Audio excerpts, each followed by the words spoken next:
अथ ज्येष्ठ शुक्ल एकादशी कथा निर्जला एकादशी कथा भीमसेन उवाच पितामह महाबुद्धि दृढो मे परमं वच युधिष्ठिरस्य कुन्ती च तथा द्रुपद नन्दिनी अर्जुनो नकुलश्चैव सहदेव तथैव च एकादश्यां न भुञ्जन्ति कदाचिदपि सुव्रत ते मां ब्रुवन्ति वै नित्यं त्वं भुङ्क्ष्व प्रिकोदर अहं तान् ब्रुवं तात बुभुक्षा दुस्सहा मम दानं दास्यामि विधिवत् पूजयिष्यामि केशवं विना उपवासं लभ्येत कथम् एकादशी व्रतं भीमसेन वच श्रुत्वा व्यासो वचनमब्रवीत् व्यास उवाच यदि स्वर्गोऽत्यभीष्टस्ति नरको दुष्ट एव च एकादश्यां न भोक्तव्यं पथ्ययोरुभयोरपि भीमसेन उवाच पितामह महाबुद्धि कथयामि तवाग्रत एकं भुङ्क्ते न भुक्तोऽहमुपवास कथं मम प्रीकनामापि यौवनेश सदा जठरे मम अतिवान्नम् यदा स्नामि तदा समुपशिशाम्यति एकं शक्तोऽस्मि अहं कर्तुं चोपवासं महामुने नैव प्राप्यते स्वर्गस्तत्करोमि यथा तथं तदेकं वद निश्चित्य येन श्रेयो महमाप्नुयात् व्यास उवाच श्रुतामि मानवा धर्मा वैदिका संस्कृता त्वया कलौ युगेन न शक्यन्ते ते वै कर्तुं नरारिव सुखोपायं च अल्पधनम् अल्पक्लेशं महाफलं पुराणानां च सर्वेषां सारभूतं वदामि ते एकादश्यां न भुञ्जित पक्षयोरुभयोरपि एकादश्यां न भुङ्क्ते यो न याति नरकं तु स व्यासस्य वचनं श्रुत्वा कम्पितो स्वथवत्रवत् भीमसेन महाबाहुर्भीतो वाक्यमुवाच भीमसेन उवाच पितामह न शक्तोऽहमुपवासे करोमि किं ततो बहुफलं ब्रूहि मे व्रतमेकं मम प्रभो व्यास उवाच वृषस्ते मैथुनस्ते वा शुक्ला एकादशी वै द्विषमासि प्रयत्नेन सुपोष्या वर्जिता हरिचाचमनिश्चैव वर्जयितु उदकं बुधास् मासमात्र सुवर्णस्य यत्र मज्जति वैमणि एतदाचमनं प्रोक्तं पवित्रं काय शोधनं गोकर्णकृतः हस्तेन मासमात्रं जलं पिबेत् तन्न्यूनमधिकं पीत्वा सुरापान समं भवेत् उपभुञ्जित नैवान्नं व्रतभङ्गोऽन्यथा भवेत् उपाय दूदयं यावद् वर्जयित्वा तथोदकं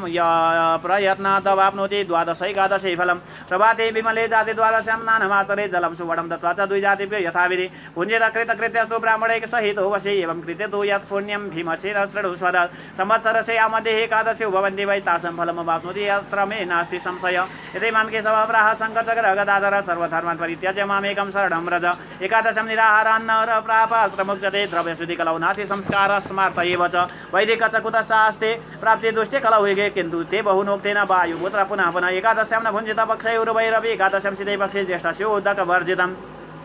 उपोष्य फलमाप्नोति तत्षडु सप्रिकोदर सर्वतीर्थेषु यत् पुण्यं सर्वदानेषु यत् फलं तत्फलं समवाप्नोति मां कृतप्रिकोदर संवत्सरेण यास्यौ शुक्ला कृष्ण प्रिकोदर उपोषितास्ते सर्वाशिवरेकादश्यां न संशय धनधान्य बलायुर्दा पुत्रारोग्यधर व्रता उपोषिता नरव्याघ्र इति सत्यं वदामि ते यमदूताय महाकाया कराला कृष्ण पिङ्गला दण्डपाशधरा रौद्रा नोपसर्पन्ति तं नरं पीताम्बरधरा सौम्या चक्रहस्ता मनोजवा अन्धकाले नयन्ति मम मानवं वैष्णवीपुरं तस्मात् सर्वप्रयत्नेन सुपोष्यो उदकवर्जिता जलधेनं ततो दत्त्वा सर्वपापै प्रभवसदै कृष्णा श्रुत्वा यथा चक्रु पाण्डवा हे वृकोदर तथा त्वमपि भूपाल सुपवासार्चनं हरिकृतु कुरु त्वं च प्रयत्नेन सर्वपाप प्रशान्तै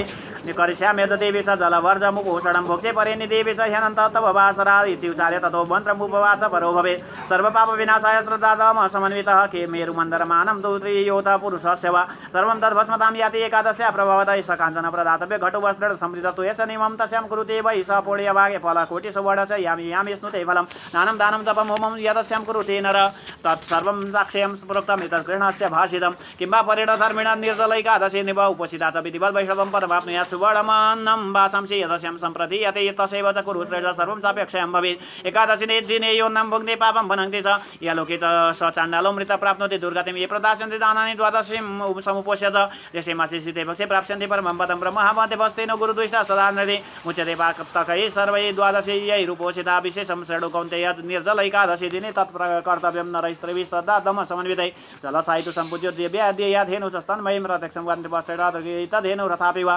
दक्षिणाभि च देवश्रेष्ठाभिर्मिष्टान्नै च पृथग्विधे तोषणीय प्रयत्नेन द्विजधर्मवृताम्बर तुष्टो भवति वै शिभ्रं तैस्तुष्टैर्मोक्षदो हरि आत्मद्रोहकृतस्तु यर्नैषा समुपोषिता पापात्मनो दुराचारा दुष्टास्तेनात्र संशयः कुलानां च कसतं साग्रम् अनाचाररतं सदा आत्मना सह सन्नीतं वासुदेवस्य मन्दिरं सन्तदानपरैश्चैव आदर्शभिश्च तथा हरिं कुर्वद्विजागरं रात्रौ यै नरसमुपोषिता अन्नपानं तथा गावो वस्त्रं शय्यासनं शुभं कमण्डलु तथा छत्रं दातव्यं निर्जलादिने उपानौ च यो दद्यात् पात्रभूमि दुजोतमे सौवर्णेन यानि न स्वर्गलोकं प्रजे ध्रुवं यच्छिमां श्रेणुयात् भक्त्या यस्यापि परिकीर्तयेत उभौ स्वर्गतौ यास्यातं नात्र कार्य विचारण यत्फलं तु शिनिबाल्यं ग्राहुग्रस्य दिवागरे कृतश्राद्धं लवेन् मर्त्यस्तदस्य श्रवणाद विनियमं च प्रकुर्वीत दन्तधावनपूर्वकम् एकादशं निराहार वर्जयिष्यामि वै फलं जलं केशवप्रीडनार्थाय अन्यदाचमनादृते द्वादश्यां देवदेवेशपूजनीय स्त्रीदिविक्रम गन्धपुष्पै तथा दीपैर्वारिभिः प्रणयेत् हरिं पूजयेत् विधानेन मन्त्रम् एतदुदीरयेत् देवदेव ऋषिकेश संसारणमतार्क उत कुम्भ प्रदानेन नयमां परमां गतिं तत कुम्भ प्रदातव्य ब्राह्मणी व्यसोशक्तिदस्वस्त्रयुता भीमछद्रूपानत्फलान्विता दानान्यन्यानि देयानि जलधेनो ऋतिशेषतः भोजयित्वा ततो विभ्रान् स्वयं भुञ्जित भाग्यत एवं य कुरुते पूर्णां द्वादशीं पावनाशिरीं सर्वपापपि निर्मुक्ता पदं गच्छन्त्यनामयं तदा प्रभृतिभिर्विनाम कृता एकादशी शुभा पाण्डव द्वादशी नाम्ना लोके ख्याता बभूवः इति श्री भविष्योत्तरपुराणे श्रीकृष्णार्जुन संवादे ज्येष्ठ शुक्ल निर्जल एकादशी महात्म्यं सम्पूर्णम्। श्री कृष्ण गोविंद हरे मुरारे हे नाथ नारायण वासुदेव श्री कृष्ण गोविंद हरे मुरारे हे नाथ नारायण वासुदेव हरे राम राम राम हरे हरे हरे कृष्ण कृष्ण कृष्ण हरे हरे हरे राम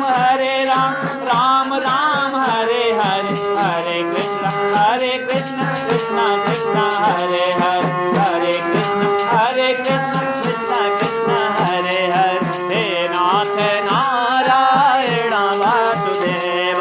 हे नाथ नारायण वासुदेव हे नाथ नारायण वासुदेव। वासुदेव भगवान को निर्जला एकादशी महिमा को समस्त भक्तजन को जय जय श्री राधे श्याम। समाधर्णी भक्त सज्जनवृन्द ज्येष्ठ शुक्ल एकादशी जसलाई भनिन्छ निर्जला एकादशी जल पनि नखाइकन बस्ने हुनाले निर्जला भनेर यसको नाम जुन राखिएको छ र यसका महिमाहरू भीमसेनले भगवान युधिष्ठिर जुन कृष्णचन्द्रलाई सोध्नुहुन्छ भगवान जुन ब्रह्माजीलाई सोध्नुहुन्छ भीमसेन हे पितामह हे व्यासजी मेरो कुरा जुन सुन्नुहोस् दाजु युधिष्ठिर जुन आमा कुन्ती त्यस्तै द्रुपदकी छोरी द्रौपदी भाइ अर्जुन नकुल सहदेव सबै कहिले पनि एकादशीमा भोजन गर्दैनन् तर मेरो त शरीरै ठुलो मलाई त धेरै खान पर्ने एकादशीमा म नखाइरहनै सक्दिनँ रे र हे पितामह मलाई सही नसक्नुको भोग लाग्छ वृक नाम गरेको जुन अग्निले पनि पीडा दिन्छ रे मलाई र हे पितामह हे व्यासजी कुन कर्म गर्यो भने अथवा कुन व्रत विधानले मेरा सारा जुन फलहरू एकादशीको फल प्राप्त हुन्छ त त्यो कथा मलाई श्रवण गराउनुहोस् भन्दै सोध्नुहुन्छ र जुन व्यासजी भन्नुहुन्छ हे भीमसेन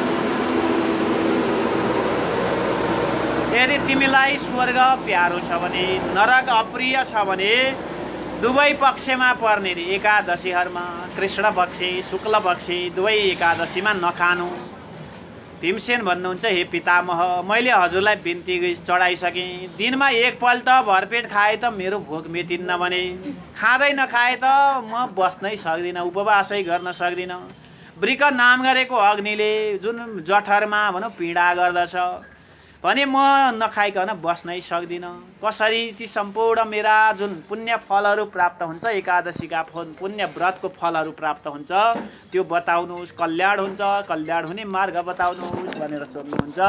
व्यासजी भन्नुहुन्छ हे भीमसेन मानव धर्महरू तिमीले सुनिसकेका छौ वैदिक धर्महरू सुनाइसके तिमीलाई म एउटा सरल नियम उपाय बताउँदछु रे थोरै धनले सम्पन्न हुन सक्ने कष्ट नगरिकन पुण्य फल मिल्ने पुराणहरूको सार म बताउँदछु सुन। एकादशीमा दुवै एकादशी चाहे कृष्ण होस् चाहे शुक्ल होस् कहिले पनि नखानु। जो मनुष्य एकादशीमा केही भोजन नगरी भगवानको सेवा भाव गर्दछन् भने ती नरकमा खस्नु पर्दैन। र हे पितामह म के गरौँ म बस्नै सक्दिनँ रे म भोजन नगरी उपवास बस्नै सक्दिनँ हे प्रभु कुनै उपाय त होला कुनै पुण्य फल जुन प्राप्त गराउने कुनै व्रत होला बताउनुहोस् भन्दै हात जोडेर सोध्नुहुन्छ। र व्यासजी भन्न लाग्नुभयो हे बाबु हे भीमसेन वृष राशिमा रे ज्येष्ठ महिनामा अथवा मिथुन राशिमा सूर्य रहेको बेलामा जो शुक्ल एकादशी हुन्छ त्यसलाई हामीले भन्दछौँ निर्जला। र त्यो निर्जला एकादशीको व्रत विधान गर र नुहाउँदा र आचमन गर्दा बाहेक रे हामीले जलहरू खानु हुँदैन र आचमन गर्दा पनि एक मासा सुन जति एक मासा सुन डुब्नी जति जल मात्र लिएर आचमन गर्नुपर्दछ अरे र त्यो आचमनलाई शरीर शुद्ध पार्ने भनेर पवित्र भनेर बताइएको छ। त्यो बाहेक नुहाउन र आचमन गर्न बाहेक अघि पछि भनौँ त्यो दिनभरि जलहरू पिउन हुँदैन। र त्योभन्दा थोरै वा धेरै पियो भने पनि त्यो आचमन गरेको मदिरा समान हुन्छ अरे। त्यो सुवर्ण डुब्ने जलभन्दा बढी लियो भने मदिरा समान हुन्छ भनेर बताइएको छ। त्यसकारण त्यो जलहरू त्याग गर्दै अन्नहरू नखाँदै त्यो व्रत उपासना गर र एकादशीको उदय भएदेखि द्वादशीको उदय नभएसम्म पानी पनि त्याग गरेर निर्जल भएर विनाश्रम 12 एकादशीको फल प्राप्त हुन्छ अरे त्यो व्रत गर्नाले। त्यसकारण तिम्रा सारा वर्ष दिनभरिका जुन एकादशीको पुण्य फल चाहन्छौ भने निर्जला एकादशीको व्रत गर र बिहान उज्यालो भइसकेपछि स्नान कर्महरू गर्नु, ब्राह्मणहरूलाई जुन दान दक्षिणा कर्महरू आदि गरेर यसरी व्रत समापन गर्नु र व्रतीले पनि सम्पूर्ण व्रत कर्महरू पारायण गरिसकेपछि भोजन आदि कर्महरू गर्नु र पुण्य फलहरू प्राप्त हुन्छ। ल सुन, जुन एक वर्षभरि हामीले एकादशी व्रत उपासना गर्दछौँ ती सम्पूर्ण फल निर्जला एकादशीको दिन व्रतहरू गर्नाले रे निर्जला एकादशीको सेवाभाव गर्नाले ती सम्पूर्ण व्रतहरू फलहरू प्राप्त हुन्छ। यसमा कुनै सन्देह छैन। जुन साक्षात् भगवान शङ्खचक्र गदा धारण गर्नुहुने भगवान केशवले मलाई यी कुराहरू वर्णन गर्नुभएको हो, त्यही कुरा मैले तिमीलाई श्रवण गराइरहेको छु। केवल भगवानको शरण पर रे, जुन सर्वधर्मान परित्यज्य मामेकम शरणम व्रज। शरणागतिको अनन्त महिमा छ। भगवान हरिको शरणमा पर्नु, भगवान कृष्णको शरणमा पर्नु, यसको अनन्त महिमा छ। सम्पूर्ण धर्मलाई छोडेर मेरो शरणमा पर्दछ भने त्यसको गति मुक्ति हुन्छ भनेर भगवानले जुन कृष्णचन्द्रले गीतामा भन्नुभएको छ र त्यही शरणागति भगवानको एकादशी निर्जला एकादशीको व्रत विधान गर। हरि शरणम प्रभु हरि शरणम, हरि शरणम प्रभु हरि शरणम, हरि शरणम प्रभु हरि शरणम, हरि शरणम प्रभु हरि शरणम, हरि शरणम हरि शरणम, हरि शरणम प्रभु हरि शरणम। कृष्ण शरणम प्रभु राम शरणम, राम शरणम प्रभु कृष्ण शरणम, हरि शरणम प्रभु हरि शरणम, हरि शरणम प्रभु हरि शरणम, हरि शरणम प्रभु हरि शरणम, हरि शरणम प्रभु हरि शरणम। भक्तवत्सल भगवान को निर्जला एकादशी महिमा को र भगवानको शरण पर एकादशी निर्जला एकादशीको व्रत विधान गर भनेर त्यो सम्पूर्ण कथा प्रसङ्ग जुन वर्णन गर्नुभयो र जुन केवल दुवै पक्ष एकादशीमा नखानु तर जेठ महिनाको एकादशीमा त जल पनि नपिकन रे व्रत उपासना कर्महरू गर्नु पर्दछ। एकादशीमा सुत्न हुँदैन, कहिले पनि भनौँ दिउँसो सुत्नै हुँदैन। र निर्जला एकादशीको व्रत गर्नाले कस्तो फल प्राप्त हुन्छ अरे भन्दा हे भीमसेन, सारा तीर्थहरूमा गएर स्नान गरेको दान गरेको फलहरू भगवान निर्जला एकादशीको व्रत गर्नाले प्राप्त हुन्छ।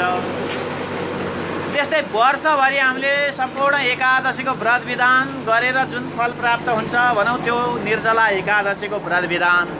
गर्नाले ती सम्पूर्ण फलहरू प्राप्त हुन्छ। धन धन धान्य सम्पत्ति आयु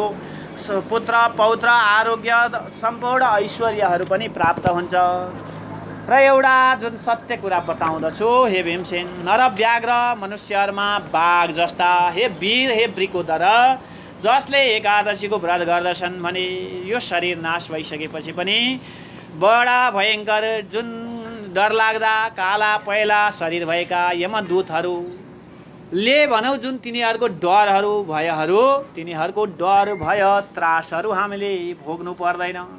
र ती सम्पूर्ण दुःखहरूबाट भनौँ जुन जन्म मरणबाट हामीले सदा सर्वदा गति मुक्ति प्राप्त गर्दछौँ। फेरि पनि जन्मनु फेरि पनि मर्नु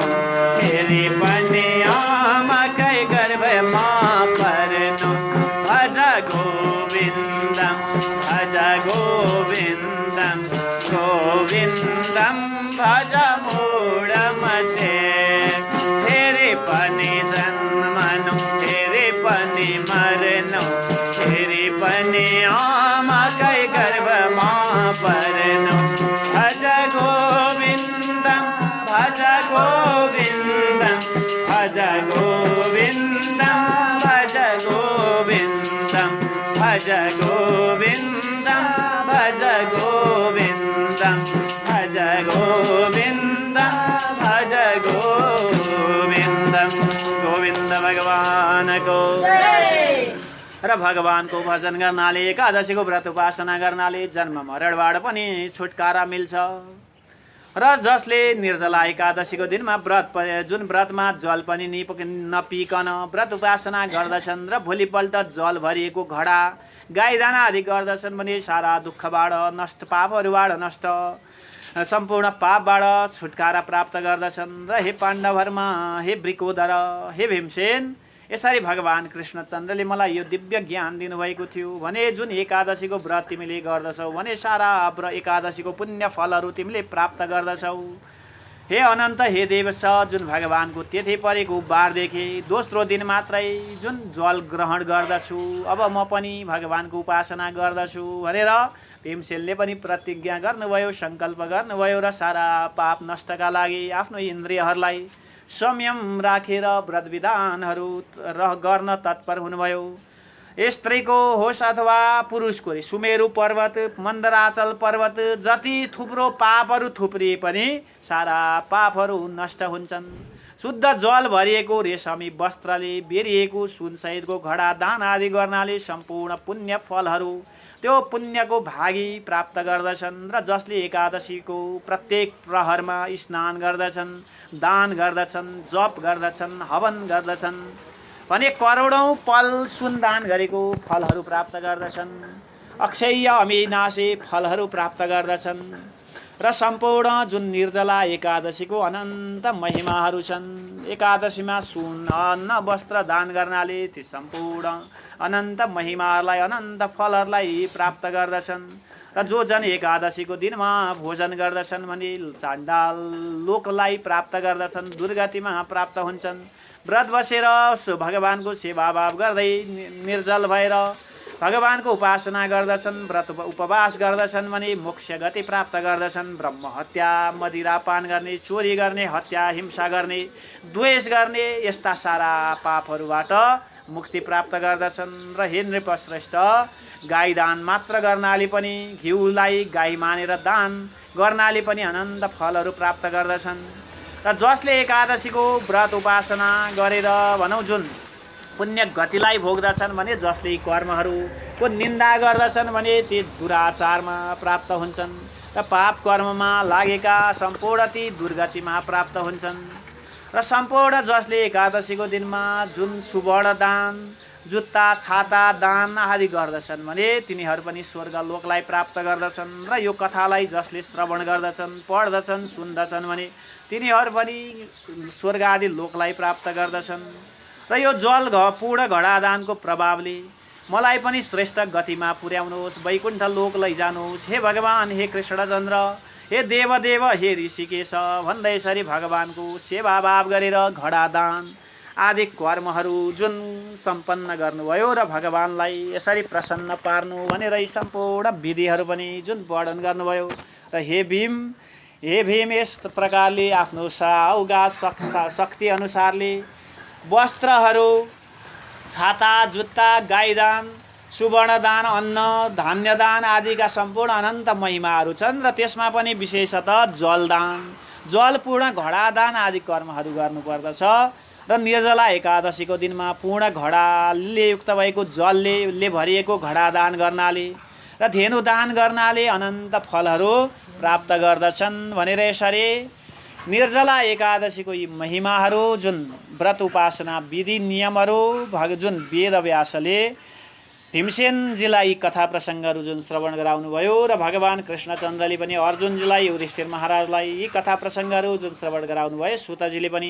सौनकादि गरेका 88,000 ऋषि महर्षिहरूलाई जुन एकादशीको महिमा जुन निर्जला एकादशीको महिमा कथा सत्सङ्गहरू जुन वर्णन गर्नुभयो र जुन एकादशीको भोलिपल्ट जुन द्वादशी पर्दछ अरे निर्जला एकादशीको भोलिपल्ट त्यसैलाई पाण्डवी द्वादशी भनेर पनि भनिन्छ र लोकमा पाण्डवी द्वादशीले प्रसिद्ध भएको र अब त्यसको अघिल्लो दिन निर्जला एकादशीको जुन कल्याणकारी व्रत गर्नाले भीमसेनले पनि सम्पूर्ण पुण्य फलहरूलाई प्राप्त गरे भनेर यसरी निर्जला एकादशीको महिमा अक्षय अनन्तदायक छ भनेर जुन कथा प्रसङ्गहरू यथाधितम निर्जला एकादशीको महिमाहरू महात्म्यहरू वर्णन गरे। श्री हरे नमः।